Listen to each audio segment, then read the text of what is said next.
It's DJ.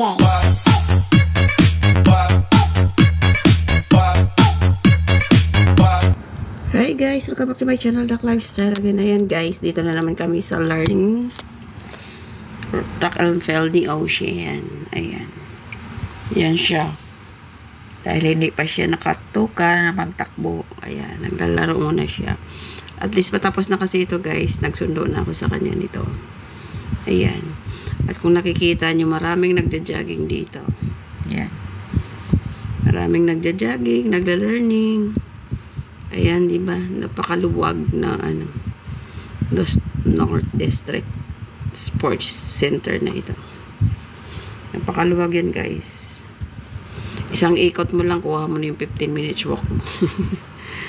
Di ba? Ayan. May nagtatakbuhan na yan. Kung nakikita niyo, ang dami talagang nag-jogging, lalo na pag weekends. Kasi Friday ito, kinamagahan, wala ng trabaho yung mga tao dito. Mostly kasi yung trabaho dito is 5 days to work lang sila. Kaya, ayan. Maraming, ito naman yung aking alaga. Ayan, si Ocean yung naka-blue shirts. Yan yung aking alaga na inaantay kong pauwi na kami at sinusundo ko siya. Pero hindi pa sila tapos kasi pinapatakbo pa sila ng coach nila bawat isa. Ayan. Keep watching guys. Thank you so much. Ayan, yan siya. Ayan, yan naka-blue. Ayan. Bago ang lahat guys, mega shout out sa lahat. At sa mga supporters, members, at nandyan pa, thank you so much. And please like and share. Sa mga gustong mag-share, subscribe. Ayan. Yan yung aking routine dito guys sa Hong Kong. Yan. Nagpapalit-kapalit kami ng aking alagang magsundo sa anak niya. Kasi may newborn ako. Doon ay naalagaan. Kaya yan guys. Takbo ng takbo kami. Kasi yung mama niya na alaga ko dati. Yan. Yan siya na. Siya nang tatakbo guys. Kung nakikita niyo siya. Ayan yung coach nila. Yung sa tabi nila. Si Ocean ay nakakulay blue. Yun yung aking alaga. At tatakbo na siya guys. Mauna yan guys. Pag nakikita niyo, mauna siyang tumakbo. Ayan. First learner nila yan dito nung start na ng pasukan dito sa Hong Kong noong September 1. Kaya yan, pag Friday na lang siya naglearn. Dati is yung learning studies niya dyan is nung summer is Martes, Webes, tsaka Sabado. Pero ngayon may pasukan na tuwing Friday na lang, 6 o'clock to 7:30 in the evening. Kaya malapit lang naman to sa amin kay walking distance lang. Siguro mga walk galing sa amin by is 5 minutes. 3 to 5 minutes kung mabilis ka maglakad. Pero kung siyempre galing ka dito sa building, mag-antay ka pa ng lift at pababa. Ganyan ang routine dito guys. Kaya keep watching guys. Ayan na si Bibo siya. Pabalik na yun. Ayan. Thank you for watching guys. And mega shout out sa lahat. Thank you for watching guys. And keep watching.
Guys, nagchichik attendance na sila kasi pauwi na.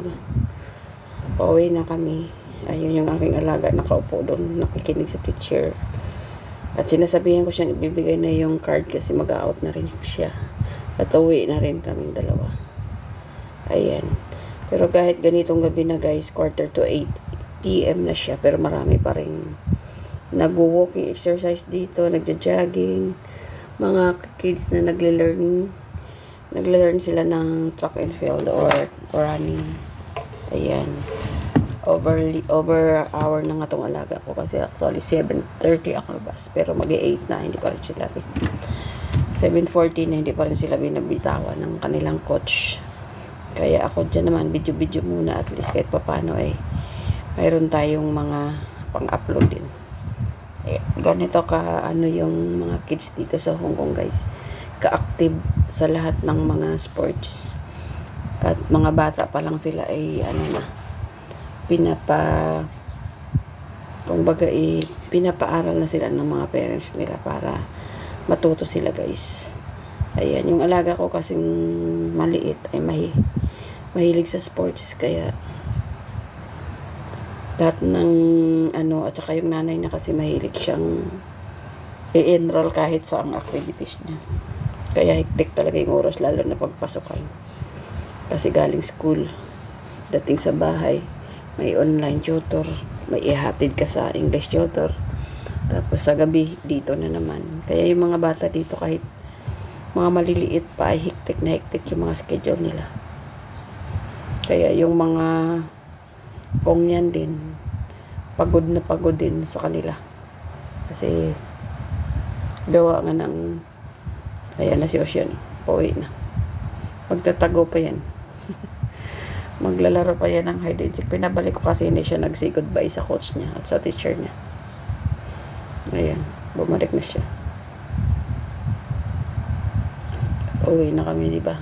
Parang kailan lang yan, di ba? Iniili-ili ko pa siya ngayon ay tingnan mo, nag-learn ng takbo. Next year yan, mag-grade 1 na yan. Magpa-primary 1 na siya kasi 6 and a half na siya. Kasi dito ay September 1 yung pasukan. Ayun, tingnan mo, nagtatago siya. Yan. Tumatakbo, iniwan na ako. Pero hindi naman yan lalabas sa dito sa ground. Hindi yan lalabas hanggat hindi ako makarating, kasi alam naman niya na pag lumabas na siya ay bawal sa kanya yan na lumabas sa kasi ang daming car parking sa labas. Kaya pinagtataguan ako niyan. Mahilig mag-hide and seek yan eh. Yan. Yan o. Hanapin ko pa yan guys. Ganyan kasi yung enjoyment niya eh. Yan. Asa na siya. Dito lang yan guys, sa kabilang padera yan. Kung nakikita nyo, puta. Ganyan siya. Tingnan mo siya guys. Kunwari hindi ko na siya hinahanap. Nang nakita ko, tumakbo pa rin. Ganyan kakulit ang aking alaga. Ayan.